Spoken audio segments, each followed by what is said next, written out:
네, 안녕하십니까. 안녕하세요. 네. 자, 오늘 문제 먼저 좀 보겠습니다. 지난주 거.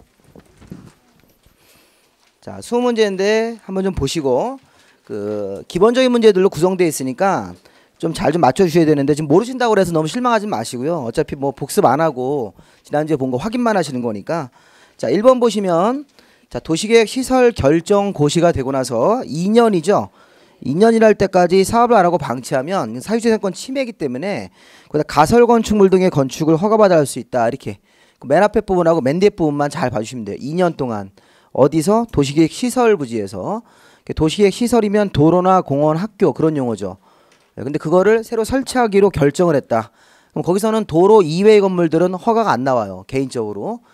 그러면 빨리 공사를 해야 되는데 공사 안 하고 방치라면 특히 2년 지날 때까지 사업을 안 하면 가설 건물 정도를 허가할 수 있다. X죠? 2년이라고 해야 되니까. 그 다음에 2번 지문은 도시계획 시설 결정 고시로부터 10년 이내. 자, 이건 10년입니다. 위에보다 더 오랫동안 권리를 침해하는 거죠. 이걸 장기 미집행이라고 그러죠. 장기 미집행 도시계획 시설 결정이 되고 나서 10년 안에 시설 사업을 안 하고 있으면 지목이 대인 토지 소유자가 특광시 군수 등에게 매수를 청구할 수 있다. 그렇죠? 이거는 동그라미입니다. 그래서 10년 안에가 중요하고 지목이 대인 토지 소유가 중요하고 특광시 군수 등에게 중요합니다. 그 등자를 붙이셔야 돼요. 등. 이게 기출 형태인데 이게 특광시 군수에게만 이렇게 하면 틀려요.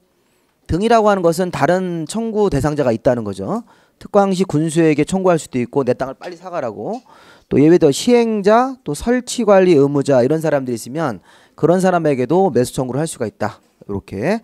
자, 그 다음에 이제 3번 매수하기로 결정한 토지는 매수 결정을 알렸으면 6개월 안에 매수해야 된다. 이렇게 하면 틀리는 거예요. 2년 안에 매수해야 된다. 매수 결정은 이미 알렸죠. 알리는 게 6개월이고 매수 결정 알렸으면 2년 안에 매수해야 된다. 2년이죠. 동그라미예요. 3번 질문 동그라미로 보셔야 되겠습니다. 매수하기로 결정한 토지는 매수 결정을 통지 알렸으면 2년 안에 매수를 해야 된다. 자, 매수대금은 4번에 3번 동그라미.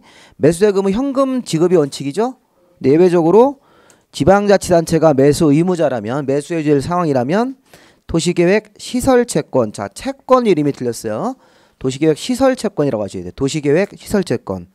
자, 토지상환채권은 우리 아직 안 배운 겁니다. 제가 오늘 설명을 드릴 거예요. 오늘 이제 토지상환채권이 도시개발법을 할 때 수용 방식에서 수용을 하고 현금 대신 주는 채권이에요. 자, 이 도시개발채권, 토지상환채권은 현금 대신 채권 받아가라 이렇게 하는 채권이에요. 수용을 하고. 그래서 요건 이제 도시개발법에 나오는 채권이니까 도시계획 시설채권 이렇게 하셔야 됩니다. 네, 우리 공법에는 채권이 총 4개가 나오는 거예요. 4개. 이제 도시계획 시설채권, 그냥 간단하게 시설채권 이렇게 하시면 돼요. 토지상환채권은 도시개발법에 나옵니다. 그래서 하나 더 나올 거니까 2개는 나중에 배우시고 거기 보시면 토지상환채권. 자, 틀렸습니다. X. 자, 5번 도시계획 시설 결정고시로부터 20년 지날 때까지 사업이 없으면 그 20년이 되는 다음 날에 도시계획 시설 결정이 효력을 상실한다. 자, 이거 X죠. 20년이 되는 날에가 아니라 20년이 되는 날에 다음 날에 20년 되는 날 다음 날. 이건 실효되는 날이 중요합니다. 20년까지 이거 최장기 미집행이라고 하죠. 도시계획 시설 결정된 부지에서 도로 만들려고 도시관리계획 결정한 부지에서 20년 동안 사업이 없으면 20년 되는 날 다음 날에 그 도시관리계획 결정이 그 도시계획 시설 결정의 효력을 잃습니다. 자, 8장 지구단위계획. 자, 우리 지구단위계획은 6번 문제인데 지구단위계획구역 지정에 관한 도시관리계획 결정고시로부터 5년 안에 자, 이게 3년이죠. 네, 5년짜리도 새로 생겼는데 요거는 3년으로 보셔야 돼요. 3년 안에 지구단위계획이 결정고시가 안 되면 그 3년 되는 날 다음 날에 지구단위계획구역을 지정을 한 도시관리계획 결정의 효력을 잃는다. 요거는 3년이라고 바꿔야 되겠습니다. X. 7번 개발제한구역 안에서 지구단위계획구역을 정할 수 있다. 이건 뭐 잘못됐을까요? 개발제한구역이 해제되는 구역에서 이렇게 하셔야 됩니다. 개발제한구역이면 이거 보전 상태의 명칭이에요. 보전이기 때문에 지구단위계획구역이 들어갈 수 없고 지구단위계획구역은 주로 신규 개발지에다 정할 수 있습니다. 그래서 신규 개발지라는 표현을 쓰려면 지구단위계획구역이 해제되는 구역, 개발제한구역, 죄송합니다. 개발제한구역이 해제되는 구역, 도시자연고원구역이 해제되는 구역, 시가와 조정구역, 또는 공원이 해제되는 구역이란 말을 써야지만 정확하게 그 지구 단위 계획 구역을 정할 수 있는 곳이 됩니다. 그래서 그 개발 제한 구역 안에서가 아니라 개발 제한 구역이 해제되는 구역에서. 자, 8번. 정비 구역 안에서는 정비 사업이 끝난 후 10년이 경과되면 지구 단위 계획 구역을 지정하여야 한다. 맞죠? 네, 이건 맞습니다. 정태기가 사업 완료 10년 지나면 지구 단위 계획 구역 지정해야 한다기 때문에 정비 구역 안에서 정비 사업 끝나고 10년 지나면 지정해야 된다. 맞고. 자, 9번은 이 지구 단위 계획 구역을 비도시 지역인 관리 지역에 정하는데 지구 단위 계획 구역 면적의 100분의 50 이상, 절반 이상이 계획 관리 지역 들어가고 나머지 요건이 뭐였었어요? 생산 관리 지역 또는 보전 관리 지역일 때 지구 단위 계획 구역을 지정을 해야 되는 거죠. 근데 지금 보시면 나머지 요건이 생산 관리 지역만 포함해서 지구 단위 계획 구역을 지정해야 된다. 이렇게 하면 나머지 요건을 맞출 때 생산 관리 지역 또는 보전 관리 지역으로 들어갈 수 있는데 지금 생산 관리 지역으로만 이렇게 했죠. 틀린 거죠. 생산 관리 지역 또는 보전 관리 지역을 포함하여 지구 단위 계획 구역을 지정해야 된다. 나머지 요건을 맞출 때는 그렇게 해야 된다. 그래서 그 지금 X가 되는 겁니다. X. 그러니까 틀린 부분이 지금 생산 관리 지역으로만 그 부분이 틀렸어요. 조금 이해가 안 되신 분들은 수업 끝날 때 복습하고 날 때. 자, 10번 부분. 자, 농림지역에는 주거개발지는 지정하고 지구 단위 계획 구역 정할 수 없답니다. 자, 농림지역 애가 틀렸어요. 그걸 모의서로 계획관리지역에 이렇게 계획관리지역에 이렇게 바꾸셔야 돼요. 농림지역에를 계획관리지역에서 이런 식으로. 자, 왜냐하면 이게 주거개발지는 특복주는 계획관리지역에만 있어야 되기 때문에 위치 요건을 맞출 때 거기 개발진흥지구가 특복주 개 이렇게 나가야 돼서 그 앞에 농림지역에를 계획관리지역에 이렇게 바꾸셔야 되겠습니다. 자, 11번. 지구단위 계획의 내용에는 기반시설의 배치와 규모, 건축물의 용도 제한, 건폐율 용적률 높이는 자, 지구단위 계획에 포함될 수 있다. X. 포함되어야 한다. 포함되어야 한다고 하셔야 돼요. 지구단위 계획 내용에 이게 포함이 되어야 하는 의무적 사항들입니다. 지구단위 계획의 내용에는 포함될 수 있는 것도 있고 포함이 되어야 한다. 이게 가장 시험에 중요한 기본적인 사항이에요. 지구단위 계획을 만들 때는 9가지 내용이 있는데 그중에 기반시설의 배치 이거하고 건축물의 용도 제한, 건폐율 용적률 높이는 포함이 되어야 한다. 반드시. 나머지 항목들은 포함될 수 있다. 이렇게 교통계획, 환경계획 이런 거는 포함될 수 있다. 이런 항목이 있으니까 그거를 좀 잘 보셔서 이거 쟁점이 요게 지구단위 계획의 내용입니다. 내용에는 9가지 내용 중에서 2가지 항목은 지금처럼 기반시설의 배치, 그다음에 건축물의 용도, 건폐율 용적률, 건축물의 높이에 관한 사항은 포함이 되어야 한다. 이게 지구단위 계획 내용 번호 중에서 3번과 이게 5번 내용이라고 그래요. 3번과 5번 내용은 9가지, 9번까지 중에서 3번과 5번 내용은 포함이 되어야 한다. X죠. X죠. 예. 자, 그다음에 이제 9장 개발행위 허가. 자, 여기 12번은 도시계획 사업 시행하는 사람은 자, 면적 그 10,000제곱미터 이상으로 형질 변경하더라도 허가를 받지 않는다. X. 이것도 X라고 하셔야 됩니다. 자, 이거 왜 X예요? 면적이 큰 거 상관없습니다. 앞에가 도시계획 사업이면 공익 사업이니까 뒤에 뭐 건축물의 연면적이 얼마든 토지 형질 변경 면적이 얼마든 면적은 안 따지고 무조건 허가 안 받는 거예요. 공익 사업이니까. 자, 이 개발행위가 건물 짓고 물건 쌓고 토토토죠. 근데 개인이 할 때 개인적으로 어떤 영리를 추구하는 그런 행위가 민간인들이 영리를 추구할 때 허가받는 거지 이렇게 공익적 사업은 허가를 안 받는 것입니다. 요 12번이 옛날에 기출문제 형태예요. 이렇게 도시계획 사업이라도 면적이 얼마 이상이면 허가를 받아야 된다 이런 식으로 꼬신다고요. 그거 꼬시면 넘어가시면 안 돼요. 도시계획 사업은 공익 사업이니까 무조건 안 받아 이렇게. 자, 13번에 법정된 경작, 농사 짓는 거죠. 농사 짓는 절토, 성토 이런 형질 변경할 때는 허가를 받지 아니한다. 허가 안 받는 거예요. 법정된 경작일 때는 허가를 안 받습니다. 자, 도시지역 안에서 수평 투영 면적이 40제곱미터인 공작물. 자, 이거는 뭘까요? 사이즈가 작다 이런 뜻이에요. 공작물이 무게 50톤, 부피 53제곱미터, 공작물의 면적이 50제곱미터 이하 그런 것 중에 하나만 걸리면 돼요. 무게든 부피든 면적이든 하나만 걸리면 허가 안 받고 할 수 있다. 이렇게 가시는 겁니다. 요 앞자리 계신 분들 조심하세요. 제가 눈병 걸려가지고 지금 거의 다 낫긴 낫는데 제가 지난주 아니 토끼 눈으로 이렇게 다녀가지고 지금 좀 나았어요. 약 먹어 다 낫긴 했는데 좀 불안해가지고 이게 병원 가니까 옮긴다고 하더라고요. 이게 감기에 뒤에 후유증이 눈병이 옵니까? 저 처음 알았어요. 감기 걸려가지고 이렇게 지난주에 캑캑 됐는데 그 눈병이 온다고 하더라고요. 그 여기 했는데 안약 걸리니까 같이 걸리더라고요. 그러니까 이렇게. 그래서 두 개 다 올 거라고 그랬는데 저도 좀 불안한 데가 좀 멀찌감치 떨어져가지고. 예. 자, 그다음에 이행보증금. 자, 이행보증금은 이제 개발행위 허가하면서 이 조건 보가를 붙이고 이 조건이 못 미더우면 이행보증금도 법적인 요건이 맞으면 예치할 수 있다. 총공사비의 20% 이내 X. 자, 그다음에 주거지역에서 토지 형질 변경은 자, 이게 135, 335이기 때문에 자, 주거지역은 135, 335로 지난번에 공부했던 부분에서 1만 제곱미터 미만으로 허가하는 것이 원칙이다. X가 됩니다. 16번 X. 17번 개발밀도관리구역은 주거상업 공업지역에서죠. 자, 우리 개발밀도는 건폐율 용적률을 강화하는 것이죠. 근데 주거상업 공업지역에서 이렇게 해야 되죠. 녹지지역을 하면 안 된다고요. 주거상업 공업지역 같은 기존 개발지에서 기반시설이 부족할 때, 근데 추가적으로 설치하기가 곤란하니까 건물 사이즈를 기반시설을 더 이상 넓힐 수가 없다는 얘기예요. 서울의 명동 같은 주거지역 상업지역 같은 데 있잖아요. 또는 공업지역에서는 기반시설이 부족할 때 더 이상 설치가 곤란하면 건폐 용적률을 강화하기 위해서 정한다. 자, X 주거상업 공업지역이라고 해야 됩니다. 자, 18번에 개발밀도관리구역을 정하면 그 지정을 할 때 이게 이제 건폐율 용적률을 대통령 용어를 범위를 접어서 강화하는데, 강화되면 토지 소유자한테 좋습니까 안 좋습니까? 건물 지을 때 안 좋죠. 특히 이게 이제 용적률을 50% 최대 강화할 수 있으므로 자기 건물 사이즈가 반으로 주는 거예요. 개발 밀도를 정하면 건물 사이즈가 반으로 줄어. 이렇게 줄으니까 토지 소유자들이 싫어하겠죠. 그런 거 한다 그러면 토지 소유자의 주민들의 의견을 안 듣는 거죠. 그걸 안 듣고 심의 절차를 거쳐서 지정을 한 다음에 바로 고시해요. 이게 심의와 고시뿐이잖아요. 개발 밀도는 심의 절차를 거쳐서 지정하고 고시하는 것밖에 없다. 절차상에서. 심의와 고시뿐이니까 뭐 14일 이상 공람을 해서 주민 의견을 듣는다 이런 말 하면 안 된다고요. 그럼 제가 비교하기 위해서 도시관리계획을 입안할 때는 주민 의견 들어야 됩니까? 우리 예전에 도시관리계획 입안 결정, 의협심 이런 거 할 때는 주민 의견 있잖아요. 우리 그 공법의 절차를 처리할 때 도시관리계획의 입안 결정 절차, 도시관리계획을 입안할 때는 의견 청취해야 되죠. 주민 의견 듣지 않습니까? 지방에도 이 공람이라는 거래 해서 주민 의견 듣지 않습니까? 그래서 여기 결정하기 전에 협의와 심의 절차 같은 걸 진행을 해야 되고, 그러니까 도시관리계획을 입안할 때 보면 주민의견이라는 게 있어요.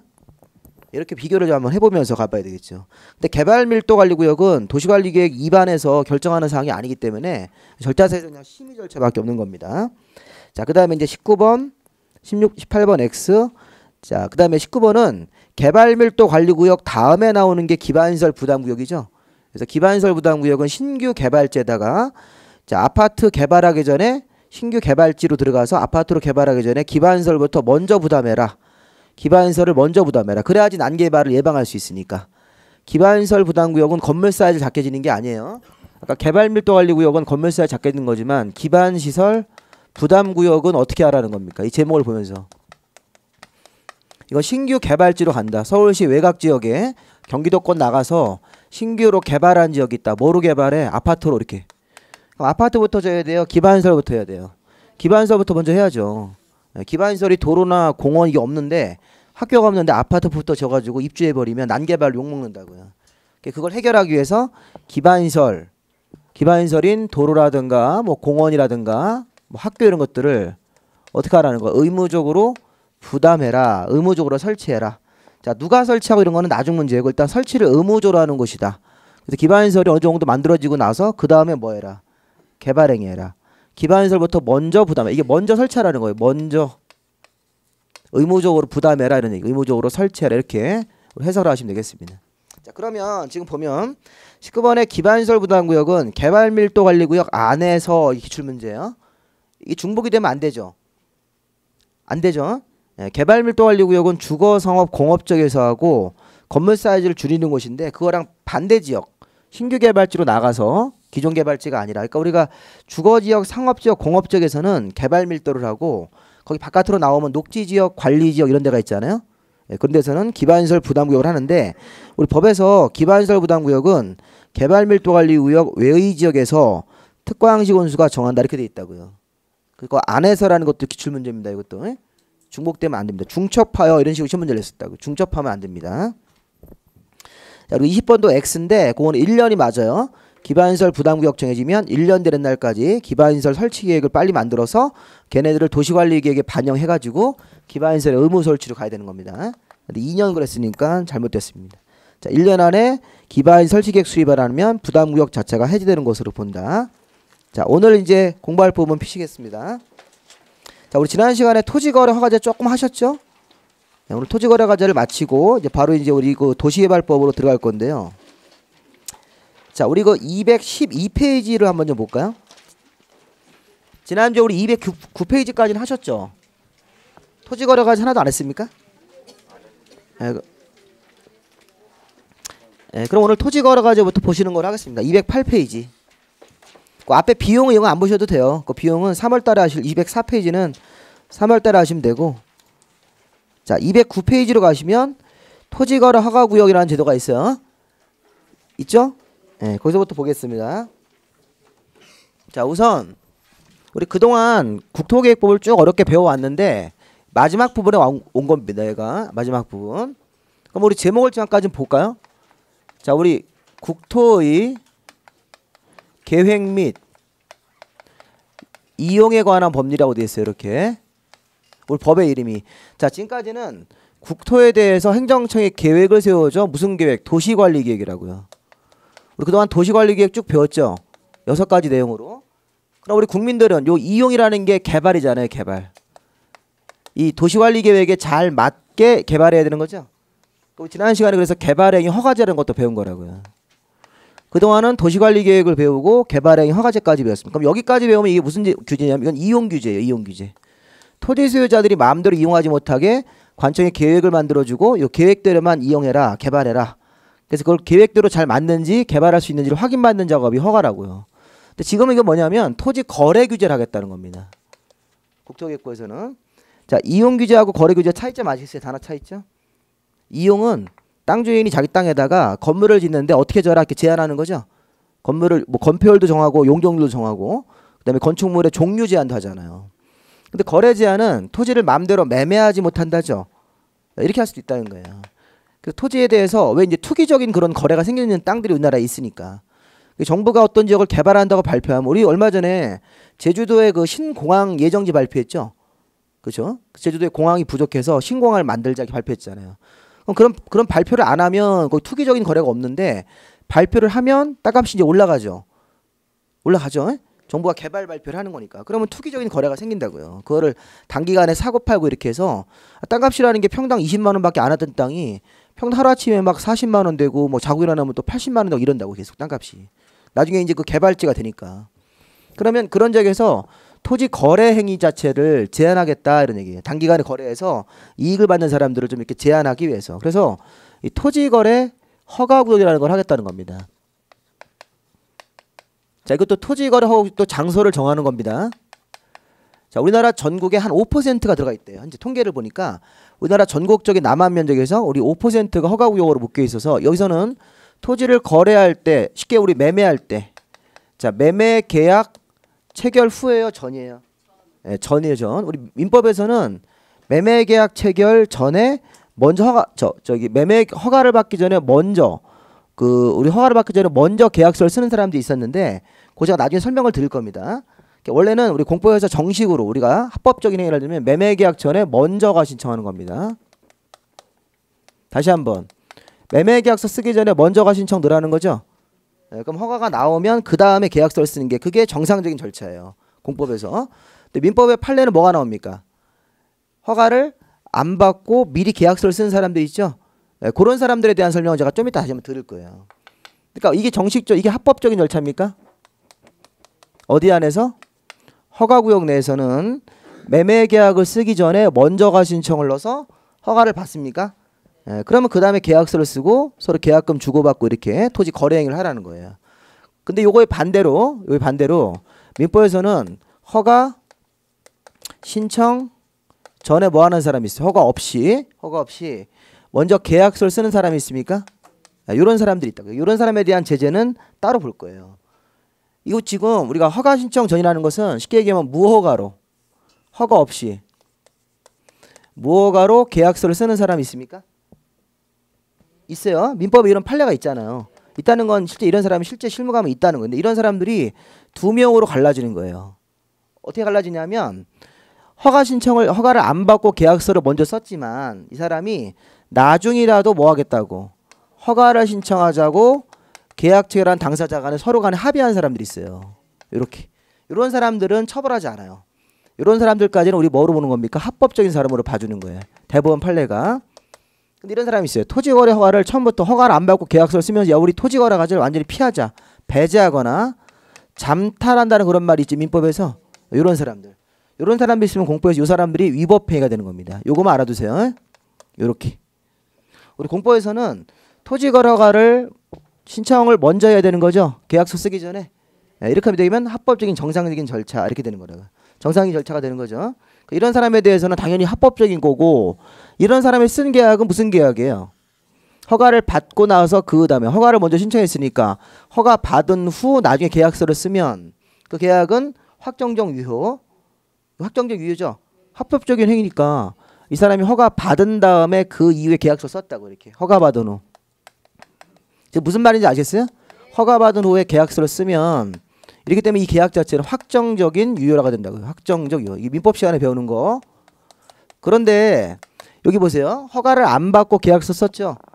네, 그럼 이게 무슨 얘기예요? 허가라는 게 민법의 계약에서 무슨 요건입니까? 효력 요건. 이 성립 요건, 효력 요건 따지는 거 있었잖아요. 근데 이게 이 효력 요건 중에 특별 효력 요건이라고요. 그러니까 이걸 못 갖춘 계약이니까 지금 보세요. 허가 없이 계약서 썼으면 이 계약은 좀 효력을 못 갖춘 계약이죠. 그러니까 무슨 무효예요? 네, 무효는 무효인데 나중에 허가 신청하기로 합의했으니까 나중에라도 허가를 신청을 넣어서 허가를 받으면 계약 체결시까지 소급해서 이게 유효가 될 수 있으니까 나중에 바뀔 수 있는 무효이기 때문에 뭐라는 거예요? 유동적 무효가 되는 거죠.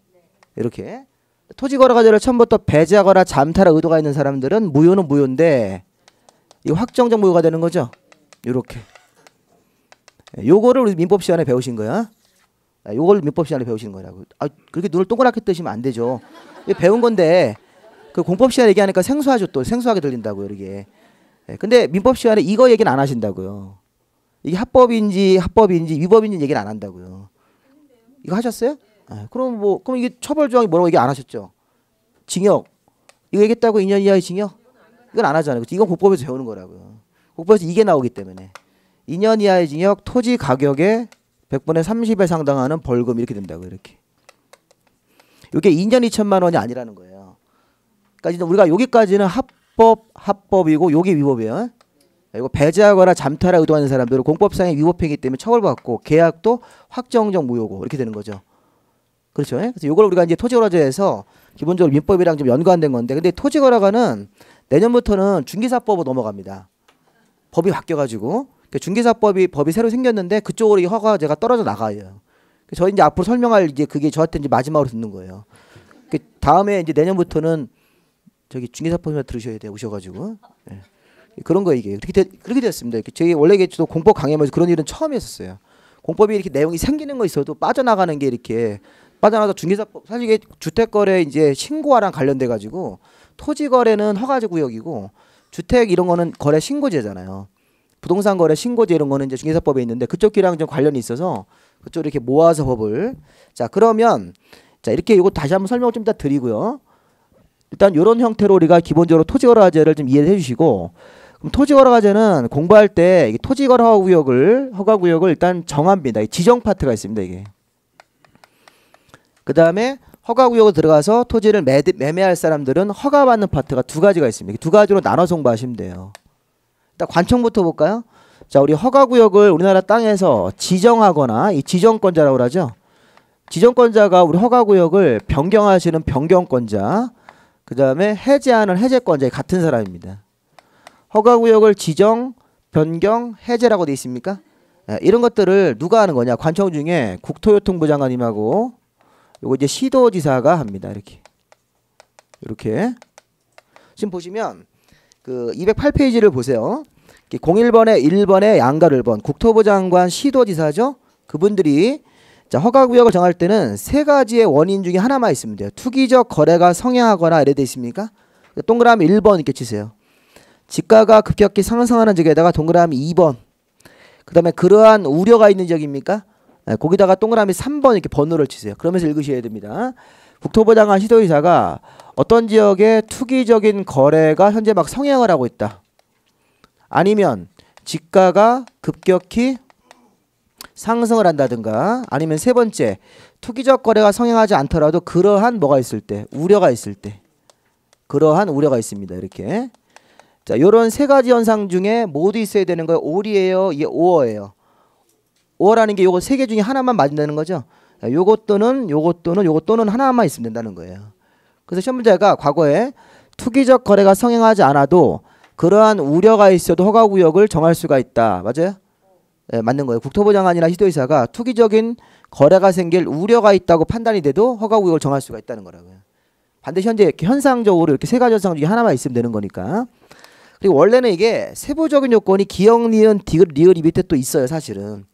그리고 세부적 요건도 하나가 맞아야 됩니다. 이게. 그러니까 이렇게 투기적 거래가 성행하면서 그 박스 안에 동그라미 기역번, 토지 이용 계획이 새로 수립된 지역 이런 식으로 원래 그게 맞으셔야 돼요. 아니면 이제 거기 뭐 법이 니은번처럼 개정 폐지되어서 행위 제한이 뭐가 됐을 때 완화 해제. 자, 우리 어떤 지역에서 법이 개정 폐지되어서 행위 제한 규제가 완화되거나 해제가 되면 투기적 거래가 성행합니까? 성행할 수 있죠.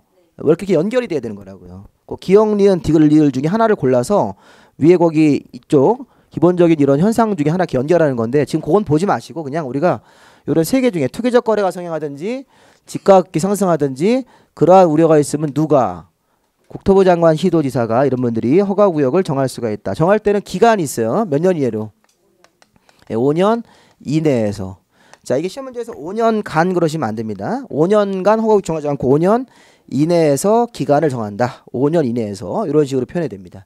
그래서 국토부 장관 시도지사가 이런 세 가지 현상 중에 하나만 있으면 또 세부 조건 중에 또 하나가 맞으면 허가구역을 5년 이내에서 지정을 할 수 있다. 그래서 5년간 이러지 마시고요. 그럼 이제 허가구역을 이렇게 국토부 장관 시도지사가 정하면 그 안에서 토지를 매매 계약 쓰기 전에 허가 신청은 누구한테 내셔야 돼요? 매도인 매수한 사람들이, 허가권자는 시장군수구청장. 우리 허가권자는 구청장입니까? 구청장이죠. 서울시에서 시장군수 구청장 할 때 서울시에서는 구청장님 허가하라는 거예요. 허가구역을 지정하시는 분은 누가 할 수도 있고 장관도 할 수 있고 특광 도의사가 할 수도 있고 이렇게. 그래서 허가구역을 지정하시는 분하고 허가권자가 서로 다르다고요. 허가구역 지정하시는 분은 국토부 장관 시도지사. 자, 그럼 옆에 이제 지정 절차로 넘어갑니다. 자, 209페이지입니다. 그럼 제가 이제 허가구역을 국토부 장관님이나 시도지사가 정한다 그랬는데 그 그림으로만 이해를 하시면 돼요. 그림으로. 자, 이 그림이 허가구역 지정 절차라고 돼 있어요. 허가구역 지정하는 절차. 허가받는 절차는 뒤에 따로 있어요. 잠깐 페이지를 두 장을 212페이지 넘겨보시면 거기도 그림이 하나가 더 있죠. 요 두 가지 그림을 가지고 허가구역을 이해를 하시면 된다고요. 자, 요거는 이제 허가 신청을 넣습니까? 그럼 왼쪽에 이거 15일 안에 허가 통지가 오든지 불허가 통지가 오든지 선매협의 사실통지란 셋 중에 하나가 온다고. 요건 허가받는 절차라고요. 허가 신청서를 넣으면 15일 안에 허가 아니면 불허가 아니면 선매 통지라는 게 와요. 제가 선매가 뭔지 설명을 드릴 겁니다. 근데 이거 말고 다시 페이지를 뒤로 오셔가지고 일단 허가구역이 지정되는 절차가 있다.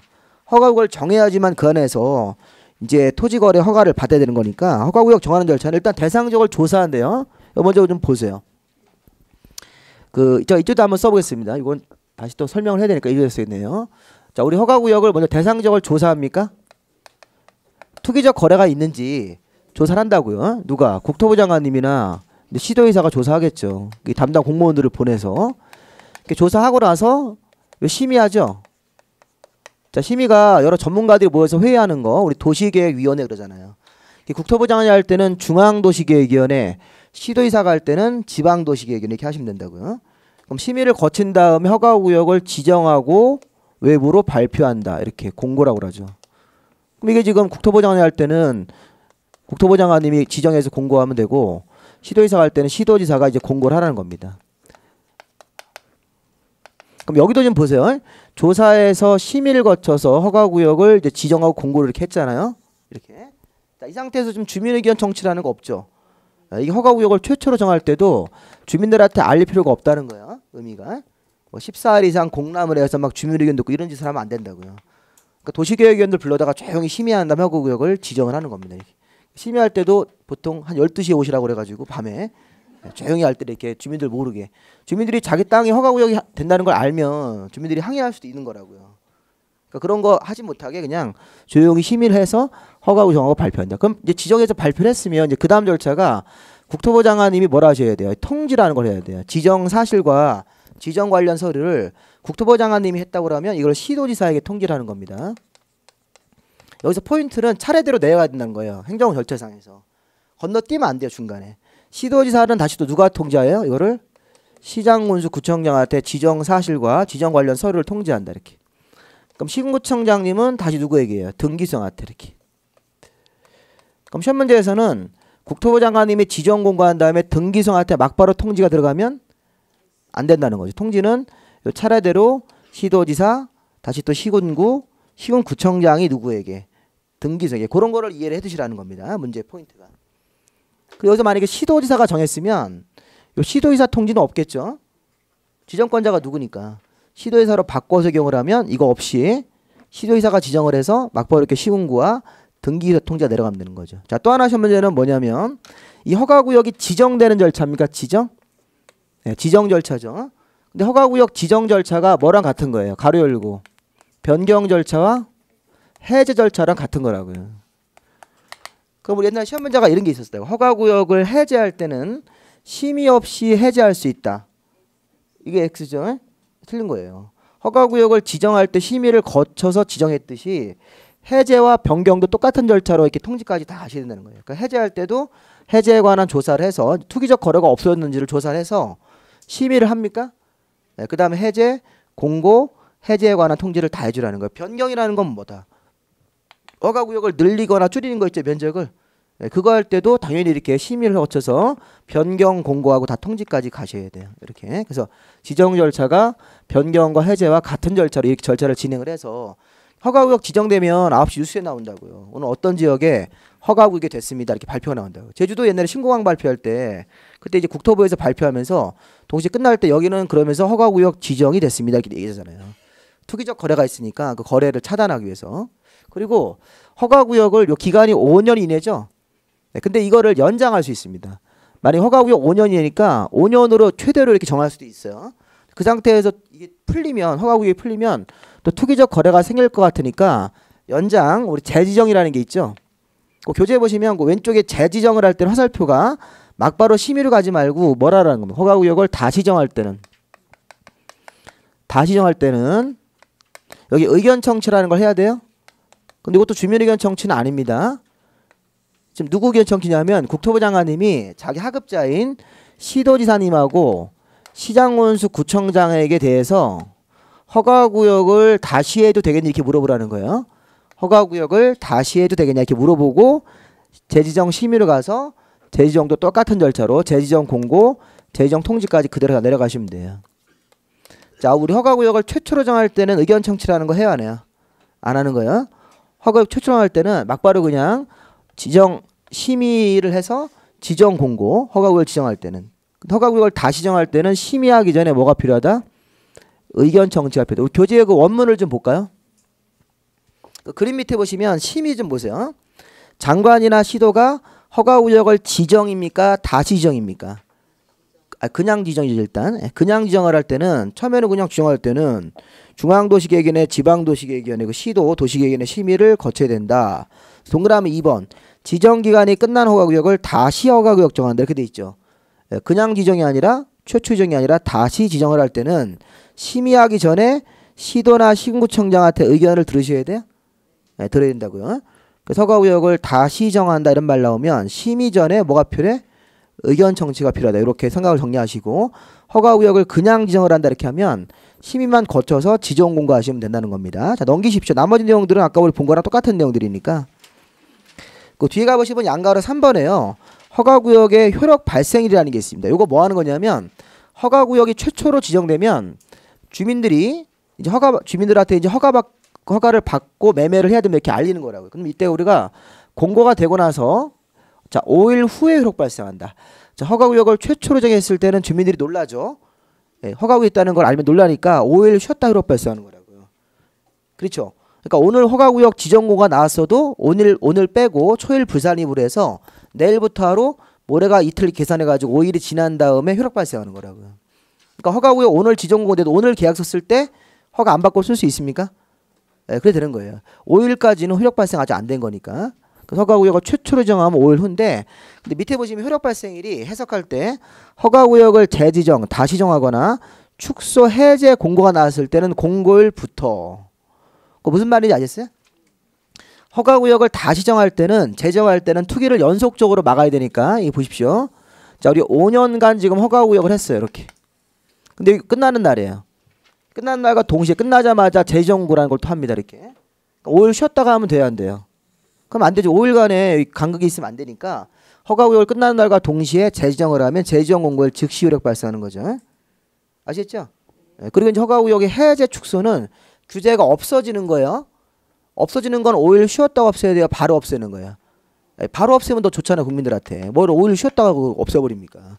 허가구역 축소나 해제는 규제가 없어지는 형태이기 때문에 이런 거는 공고일부터 바로 효력 발생해도 국민들한테 불편함을 주는 게 아니잖아요. 더 좋은 거지. 자, 이런 식으로 해서 허가구역을 최초로 정했을 때는 지정 공고한 날부터 5일 후에 발생한다. 자, 그 다음에 이제 번호 2번 가세요. 양가로 4번은 나중에 보시고. 자, 양가로 이제 번호 2번은 이제 실제 이제 허가를 받는 거예요. 허가구역을 이제 들어가요. 그럼 내가 토지를 팔고 싶어. 매도인으로. 돈이 좀 필요해가지고. 그 매수인이 나타났어요. 사겠다고. 그럼 기본적으로 토지거래가 신청을 넣는데 제가 이제 이런 걸 하나 물어보고 싶습니다. 매매계약 같은 거 할 때는 허가를 받아야 되겠죠? 매매계약 할 때. 그러면 증여계약은 허가 받을까요? 안 받을까요? 안 받는 거죠. 이게 보면 기본적으로 이 허가받은 대상이 소유권, 지상권이라고 되어 있습니까? 자, 이것도 번호를 동그라미 1번 좀 칠까요? 자, 소유권, 지상권을 이전하거나 설정하려는 계약일 때. 근데 문제는 소유권을 이게 대가를 받고 유상이라고 되어 있죠. 유상. 그 대가를 받고라는 말이 있습니까? 유상. 자, 지금 교재는 그 번호 2번입니다. 210페이지의 가운데 2번. 양가를 본 허가권자는 시장군수 구청장이고 그다음 밑에 이제 허가 대상이 되는 권리는 허가구역 토지의 소유권 지상권을 그 아랫줄에 이전 설정을 하는데 그 옆에 대가를 받고라고 돼 있죠. 그러니까 무상행위는 무상으로 대가 안 받고 토지 소유권을 넘긴다 이런 건 허가 안 받는 거라는 거예요. 대가를 그러니까 매매처럼 토지 소유권을 넘기고 뭘 받아요? 금전을 받아요. 그렇죠? 대가를 받았죠. 토지 소유권을 넘겨주고 내가 건물을 받았어요. 건물 소유권. 그럼 교환이지 않습니까? 그 대가를 다 받는 거라고요. 그러니까 매매나 교환 같은 경우가 받는 거지. 증여하는 거 있죠? 예, 그 다음 유언으로 나 죽으면 너한테 토지 줄게. 이런 거. 이런 형태는 토지거래 대상이 아니라는 거예요. 그리고 유상이면서 세 번째가 계약이어야 돼요. 계약. 자, 소유권을 유상으로 이전하더라도 경매 같은 건 허가받는 게 아니라는 거예요. 밑에 그 계약이란 말이 있죠? 지금 여러분들 할 일은 소유권 지상권을 줄을 치고 대가를 받고라는 말 줄치고 계약이란 말 줄치면서 번호를 이렇게 붙이면서 요거는 조건이 모두 맞으셔야 돼요. 올로. 예, 그래야지 허가 대상이 되는 거예요. 그럼 이 허가는 모두 맞아야 되니까 그러면 소유권을 유상으로 이전하는 계약 같은 게 대표적인 게 뭐가 있을까요? 매매죠, 매매. 우리 매매 계약이나 교환 계약은 요 세 가지 조건이 모두 다 맞는 거라고요. 그러니까 소유권을 유상으로 이전하는 계약. 다 매매나 교환 계약이 다 그런 게 목적이잖아요. 그리고 하나 더 추가할 것은 지상권을 유상으로 이전하거나 설정하는 계약도가 받으라는 겁니까? 용익물권이 하나 들어가 있어요. 용익물권이. 예, 이게 지상권을 유상으로 설정을 하는 계약을 체결할 때도 이게 이제 그 투기적인 거래가 있으면 그 지상권 자체도 설정을 했다가 피를 붙여서 팔 수 있다는 거예요. 그래서 이것도 허가 대상으로 되는데 그럼 우리 전세권이나 임차권 허가 대상이 아니겠죠. 예, 전세권이나 임차권 여기 써있는 용익물권 중에 용익권 중에 하나만 들어가는 거니까 소유권 지상권을 유상으로 이전 설정하는 계약일 때 지상권을 유상으로 이전 설정 같은 거 할 때도 허가를 받아야 된다. 이렇게. 그럼 제가 이제 허가 대상이 아닌 걸 한번 찾아보겠습니다. 자, 유상이 아닌 게 뭐가 있나요? 무상행위인 증여, 부담부 증여 말고 그냥 순수한 증여 허가 안 받고 유증 같은 것도 허가를 안 받는 겁니다. 이렇게만 알아두시면 돼요. 네, 그리고 여기 계약이 아닌 게 있습니까? 계약이 아니면 이게 법률 행위예요. 법률의 규정들이에요. 법률의 규정들 민법의 187조 생각하시면 돼요. 자, 계약은 법률 행위 뭐 186조죠. 근데 요거는 187조로 따라서 토지 소유권이 이전되는 경우가 있다. 자, 이거는 대표적으로 우리 같은 거 경매 같은 거 있습니다. 수용. 우리 수용을 이제 민법체에는 공용증수라고 되어 있습니다. 수용, 상속, 경매 이런 거. 자, 아버지한테 상속받을 때는 토지 허가를 받을 필요가 없는 것들이죠. 그다음에 일부 판결 같은 것도 있어요. 판결. 이행 판결 허가를 받지만 형성 판결입니다. 형성 판결. 민법 시간에 배우세요. 공유물 분할 발견 이런 거 같은 경우는 토지 허가를 안 받죠. 지금 제가 뭐 하고 있어요? 허가구역 안에 들어가서 내가 허가를 받는지 안 받는지 그걸 지금 판단하고 있는 거라고요. 내가 매매 계약을 체결하려고 하면 매도인이다 그러면 허가 신청해야 됩니까? 매수인과 동시에 가서 손잡고 가가지고 허가 신청서를 쓰러 이렇게 가야 된다고요. 내가 아버지한테 뭘 받아요? 상속을 받습니까? 네, 또 경매로 토지를 낙찰받는다든가 이런 거 수용당하는 거 이런 것들은 토지 허가를 받을 필요가 없다. 이런 거는 투기가 아니잖아요. 이거는 법률의 규정에 따라서 토지 소유권이 법이 정한 대로 소유권이 넘어가는 거기 때문에 이런 건 토지 허가가 안 받아요. 안 받죠? 요건이 안 되니까. 이렇게만 좀 메모를 좀 해주십시오. 거기다가. 그래서 거기 대가를 받고가 허가 받으기 때문에 대가 안 받는 행위는 허가 안 받고 근데 계약이 아닌 것들도 허가를 안 받습니다. 그럼 허가 신청은 누구한테 하셔야 돼요? 당사자 공동으로 시장군수 구청장한테. 자, 허가받은 사항을 변경할 때도 또한 같다. 이게 무슨 얘기예요? 변경한 사항도 허가받은 사항을 변경할 때도 허가를 받아야 된다. 자, 이제 그 다음에 양가로 2번 보시면 또 이런 게 있어요. 기준면적이라는 게 있습니다. 이게 무슨 얘기냐면 기준면적은 매매라고 하더라도 일정 규모 이하는 또 안 받는 거래요. 우리 투기하는 사람들은 거래 면적이 큽니까? 커서 큰 차익을 봐야 되는 거죠. 그런 게 투기지. 지금 저 보시면 도시지역으로 들어가서 주거지역 180, 상업 200 이하, 공업 300, 660 이하, 녹지지역은 100 이하입니까? 그거 위주로 주상공록 해가지고. 자, 옆에 도시지역 외지역도 있어요. 거기는 어디예요? 거기는 관리지역. 그거 쓰세요. 그 초록색 부분에다가 관리농림자연이라고 쓰세요. 근데 관리농림자연이 관리든 농림든 간에 농지면 다 500 이하 허가 안 받는데요. 임야면 1000 이하, 기타 토지는 250은 허가 안 받습니까? 그렇게 처리가 있다는 거예요. 이 주의할 점이 그 도시지역 외지역에서 관리지역 500, 그다음에 농림지역 1000이 아니에요. 그렇게 안 돼 있고 그 비도시지역, 도시지역 외지역에서는 관리농림자연지역에 가서 농지라는 형태의 지목이면 전답 과선이면 다 500이고 그다음에 관리농림자연에 들어가서 임야면 무조건 다 얼마까지? 1000 이하는 허가. 우리가 저기 관리지역이나 농림지역 임야를 1000을 왜 살까요? 아니 임야를 사는데 임야. 우리 임야는 주로 조상들 우리 묘 모으시는 거 있죠, 묘. 예, 우리 가족묘 만들려고 이런 거 산다고요. 그런 거 허가 받는 거 아니라는 겁니다. 예전에 어떤 분이 농림지역에다가 또는 관리지역에 임야를 좀 사달라 해서 부동산 와가지고 임야를 한 900만 달래요. 900 사가지고선 그 임야에다가 우리 가족묘를 좀 만들려고 새로 이렇게 할아버지부터 이렇게 모시려고 뭐를 이장해가지고. 근데 거기 허가구역에서 이제 그 담당 부동산 하시는 분이 여기가 허가구역이니까 허가를 받아야 되는데 내 친구가 허가 담당 공무원이래요. 군청에. 근데 걔가 고기를 좋아해서 한 50만 원만 주면 그 고기만 사주면 허가 안 받게끔 할 수 있대. 원래 안 받는 건데. 관리지역에서 임야를 사달라고 했어요. 그 고객이. 근데 허가구역이라고 해가지고선 허가를 안 받을 수 있게 제가 하겠다 해가지고 50만 원만 주면 된대요. 그래서 부동산 수수료 말고 50만 원 더 받은 거 이렇게. 그 적발됐죠 그거. 그래가지고 이게 나 알고 보니까 원래 허가를 안 받는 건데 그런 식으로 명목을 그렇게 부동산 하시면 안 돼. 진실되게 사람이 살아야지. 그런 식으로 속여가지고서 그러니까 그런 게 있다는 겁니다. 그래서 허가구역에서는 매매라고 하더라도 일정 면적 이하는 허가를 안 받습니다. 180, 200, 660, 100입니까? 주상공록. 그다음에 도시지역 외지로 나가서는 지목으로 농지임야 기타 잡종지 같은 지목은 250은 허가 안 받는다. 이렇게 지금 숫자를 안 외우셔도 돼요. 외워지면 어쩔 수가 없는데 180, 200, 660 이렇게 외워지면 어쩔 수 없는데 그냥 이게 허가를 안 받을 수 있는 기준 면적이 있다. 중요한 쟁점은 허가를 안 받을 때 매매나 교환이라도 기준 면적 이하는 안 받는 거예요. 그리고 매매가 아니면 허가 안 받는 거죠. 여기 무상행위라든가 법률의 규정 따위는 다 허가를 안 받게끔 허가를 안 받는 거 계속 빼주고 있는 거잖아요. 자, 이런 게 많을수록 좋죠. 우리 실무에서는 허가를 안 받고 거래할 수 있으니까. 근데 공부할 때는 나쁜 거죠.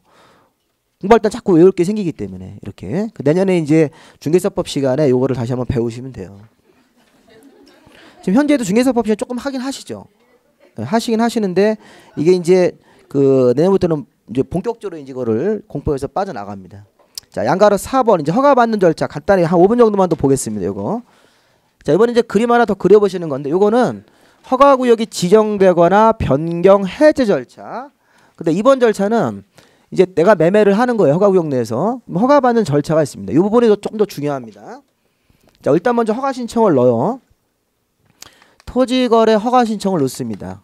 예를 들어 공동이니까 갑이라는 사람이 토지를 을한테 팔겠다고 이렇게. 갑이 을한테 토지를 팔겠다고 매매 허가 신청을 넣습니다. 그럼 허가 신청을 넣으면 대상적으로 조사를 해요. 조사. 이제 그 서류조사 같은 걸 하겠죠. 갑하고 을하고 거래하는 게 실수요인지 아니면 투기적 수요인지를 조사하고 이제 시군구청장님이 허가 신청을 받아서 그다음에 요게 이제 뭐로 가요? 허가 통지나 이제 불허가 통지로 하는 거죠. 이렇게. 그러니까 여기다가 나중에 보실 건데 여기다 기준이라고 써요. 허가 기준. 허가 기준이 세 가지가 있습니다. 이 세 가지 기준이 이것도 올이에요. 올. 세 가지 기준이 모두 통과되셔야 돼요. 이 세 가지 허가 기준을 모두 통과하면 허가 통지가 나가는 겁니다. 하나라도 걸리면 이게 불허가가 되는 거예요. 그래서 이 기준 세 가지는 조금 어려우니까 나중에 하셔도 되고, 자 일단 허가나 불허가 통지는 자 며칠 안에 나옵니까? 이 기준 세 가지를 모두 통과하면 허가 통지가 나가는데 15일이죠. 여기. 다른 말로 이제 민원 철회에 관한 법률 기간 내 이런 말도 쓰는데 민원 철회에 관한 법률 기간 내 민원이 들어오면 그 철회하는 법률이 있다고요. 근데 그 기간이 15일이니까 그냥 15일 안에 허가 통지가 올 수도 있고 불허가 통지가 올 수도 있다는 거죠. 근데 여기서 우리가 하나 더 볼 거는 허가 통지, 불허가 통지를 둘 다 안 하고 선매 통지라는 게 올 수 있어요. 선매 통지. 정확하게는 선매 협의가 들어왔다는 그런 사실의 통지입니다. 자, 선매 협의가 들어왔다는 사실 통지. 이 무슨 얘기냐면 지금 을이 지금 매수할 사람이잖아요. 근데 을 대신 먼저 사고 싶은 사람이 나타났다는 거예요. 선매자 갑자기 나타났어요. 거기다 이제 거기다가 그 그림에다가 선매자라는 사람 하나 더 표시하세요. 허가 신청을 원래 당사자가 공동으로 신청하는 거죠. 그럼 이제 갑하고 을하고 허가 불허가를 심사하는 과정인데 중간인데 중간쯤에 선매자가 나타나가지고 내가 먼저 사고 싶다 이렇게 요구를 한 거예요. 자, 이 사람은 공익사업을 하기 때문에 그런 주장을 할 수 있습니다. 그러니까 선매자가 4명이 있어요. 4명. 4명이 있는데 주로 이런 사람이에요. 국가 아니면 지방자치단체입니다. 우리 국가행정주체라든가 지방자치단체 이런 분들은 이게 지방자치단체의 장 이런 사람들은 선매를 요구할 수 있어요. 그리고 또 하나가 이제 공기업인데 우리 공기업은 여기서 읽겠습니다. 공공기관이라고 그래요. 우리 토지공사, 뭐 한전, 농어촌사 같은 공공기관, 기타 공공단체라고 합니다. 공공단체. 선매자는 국가나 지방자치단체, 그 다음에 공공기관, 공공단체와 같은 공기업들, 공기업들이나 이런 행정주체들이 선매를 요구할 수 있다. 근데 선매는 강제로 수용하는 게 아니라 선매 협의 요청이에요. 협의. 나랑 먼저 가격을 협의해보자 이렇게 요청하는 겁니까? 네, 누구를 빼고 을을 빼고 갑한테 가서 나랑 먼저 만나보자 이렇게 요구할 수 있다고 이 사람이. 나랑 먼저 만나보자라는 게 나랑 먼저 협의해보자죠. 그러니까 선매는 강제 수용이에요. 협의 선매예요. 협의인데 이때 협의할 때 제시하는 가격 이게 중요한 거예요. 가격. 선매자가 자 갑이 을한테 팔 때 이 일반 시세가 만약에 평당 100만 원 이건 시가예요. 갑하고 을은 둘이 시가로 거래하겠다는 거예요. 근데 시가보다 낮은 금액인 감정가로 선매자가 선매협의가 들어가는 겁니다. 감정가. 이거 무슨 말인지 아셨어요? 예, 다시 한번 제가 볼게요. 우리가 갑하고 을하고는 일반 개인과 개인까지 거래할 때는 일반 시가가 있을 거 아니에요. 그 시가가 뭐 평당 한 100만 원 한다 이렇게 한번 해볼게요. 그러면 감정가 얼마일까요? 감정가. 감정가는 시가보다 한 80%밖에 안 준다고요. 한 80만 원 정도의 선매자가 나랑 먼저 협의해보자 이렇게 요구를 한 거예요. 그러면 제가 갑이 저같이 돈만 하는 인간이면 어떻게 해요? 선매자가 선매협이 나한테 먼저 팔지 않겠니까 감정가로 들어오면 뭐라고 그래요? 말도 안 되는 소리 하지 말아라 이렇게 해요. 나 80만 원은 줄 때 못 판다 이렇게 되는 거죠. 그럼 선매협의가 그냥 깨져버리는 거예요. 일정 기간 지나서 선매협의가 그 가격을 이제 갑이 인정을 못 해버리면 그냥 선매협의는 끝나고 선매자는 그냥 나올 수밖에 없는 겁니다. 네. 근데 갑이 공익을 위해서 희생하는 사람일 수도 있죠. 내가 이렇게 100만 원에 팔 기회가 있었지만 얘가 무슨 사업한대요? 공익사업하려고 한전이 발전소인데 필요합니다. 땅 좀 주십시오 이렇게 그러면 그 금액을 얘가 인정할 수도 있어요? 항상 저 같은 사람만 있는 건 아니잖아요. 사람이. 공익을 위해 내가 금전적으로 약간 손해보지만 공익을 위해서 희생하는 사람들이 있잖아요. 그런 사람이면 선매협의가 성립이 될 수 있다는 거예요. 옛날에는 선매 가격이 2006년도에는 공시지가 있었어요. 공시지가. 이 공시지가 세금 부과할 때 기준되는 금액. 이 공시지가는 시세 50%나 60%밖에 안 준다. 60만 원 이렇게. 과거에는 공시가로 선매가 들어왔었어요. 2006년도까지는. 그럼 너무 이 금액이 낮잖아요. 그러니까 선매가 성립될 가능성이 너무 희박하니까 그 금액을 2006년도에 법을 개정을 해서 좀 높여준 겁니다. 무슨 금액으로? 감정가. 그래서 감정가 되게 중요합니다. 이 감정가로 선매자가 선매업의를 요청한다 이렇게. 그럼 갑이 받아줄 수도 있고 안 받을 수 있는 겁니까? 예, 받아주면 선매가 성립으로 되는 거고 안 받아주면 부성립으로 끝나는 겁니다. 이렇게까지만 아시면 되겠습니다. 잠시 쉬었다가 요 나머지 부분 마지막 정리하고 이제 국토계획법을 빠져나가시면 됩니다.